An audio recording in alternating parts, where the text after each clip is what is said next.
Pasado, presente y futuro parecen incardinarse en la evolución de la Real Sociedad Económica de Amigos del País de Valencia. En el año 2001 celebramos los 225 años de la fundación de la Económica por Carlos III, allá en el año 1776, y desde hace bastantes años la Económica ha ido incorporando las nuevas tecnologías que hoy son imprescindibles en la sociedad de la información y del conocimiento.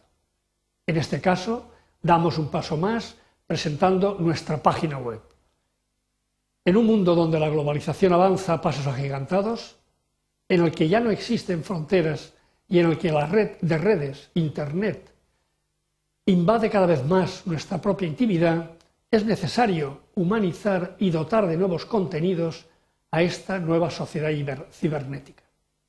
De esta manera, sociedades como la Real Sociedad Económica de Amigos del País, con más de 2 siglos de antigüedad, han de aportar todos aquellos valores e ideas que se han ido perpetuando desde el siglo XVIII, pero actualizándolas, eso sí, actualizándolas y poniéndolas en valor. En esta página web, el internauta podrá conocer la biografía de los principales ilustrados, todos ellos valencianos y socios de la Económica. Podrá conocer también el internauta las principales actividades de la Económica, así como descargarse las memorias de la entidad, las publicaciones de las conferencias, mesas redondas, conciertos y presentaciones de libros, etc.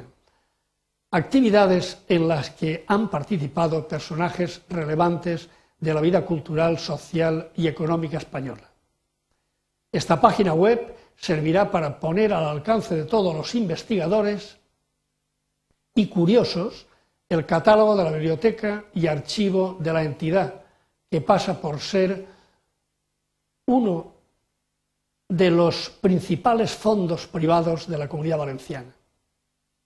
De nuevo, la Real Sociedad Económica de Amigos del País se convierte en foro, en este caso en un foro electrónico, donde los usuarios tendrán a su alcance un caudal importante de información que permitirá ofrecer a nuestros ciudadanos, especialmente a nuestros ciudadanos valencianos, una parte importante de nuestro pasado, presente y futuro.